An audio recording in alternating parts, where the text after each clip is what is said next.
All right, hello and welcome everyone. Hope you're having a good day. As always, God bless America.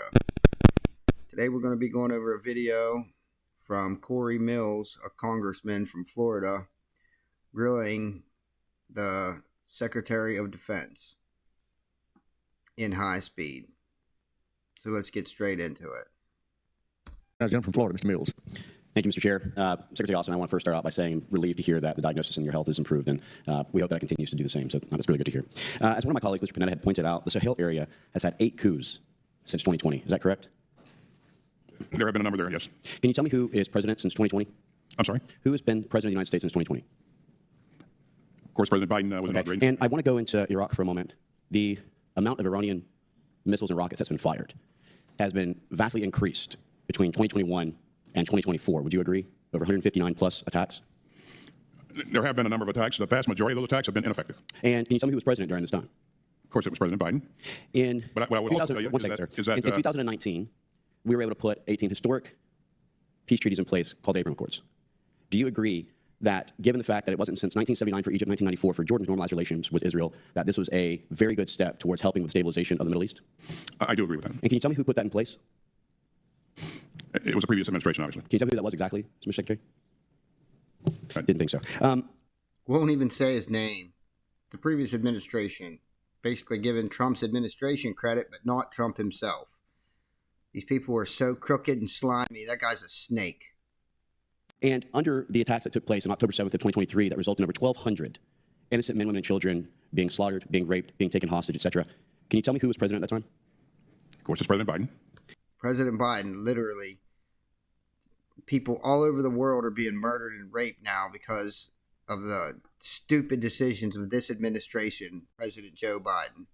It's ridiculous how many people he's gotten murdered all over the world, not just America. In 2016 and 2020, we recognized that 12% of global trade goes through the Red Sea. And in an effort to try and ensure the safety and security of trade and commerce, which will allow us to keep our goods down, there was a designation as a terrorist organization of the Houthis. Can you tell me who put that designation in place, sir? And it was the previous administration. And can you tell me who... And that's global trade, not just America. That's making stuff cheaper for the entire world whenever they're not terrorizing in the Red Sea. The whole world benefits from what Trump did, not just America. Remove that designation, sir. Of course, it was removed by this administration. And can you tell me whether or not, just a simple yes or no, that we've seen an increase in disruption and attacks in the Red Sea under this administration? We have seen increased violence. Thank you so much, sir. And can you also tell me who was in office in 2014 when Russians came across in Donetsk and also in Lugansk in Ukraine? President Obama. And can you tell me who was the vice president at the time? President Biden. And that right there proves that the whole world was worse off before President Trump come along, and after it was worse off after he left. So all these people in the mainstream media are lying to you, saying, "Oh, we're better off now than we were 4 years ago." They're liars, flat out liars. That's why nobody believes in the mainstream media. And can you tell me then, in the ramp up to the war where things have continued to escalate vastly, and I think that you have been great at continuing to give us the facts on how Russia is advancing, what the major threats are, how Ukraine is being pushed out with necessary funding, as you've pointed out numerous times. Can you tell me at what point you saw the war ramping up from Russia in their attacks? This is prior to the attack or No. Can you tell me when you saw the greatest advancement in what year exactly?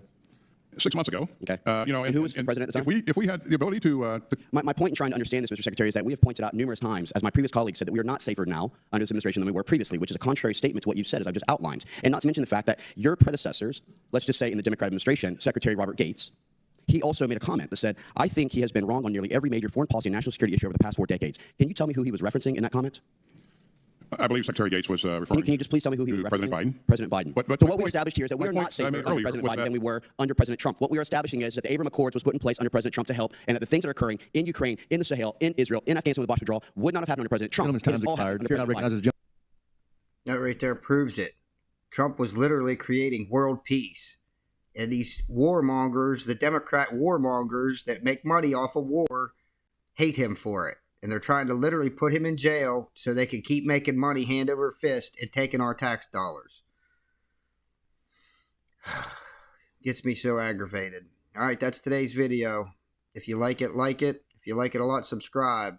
This is news in high speed.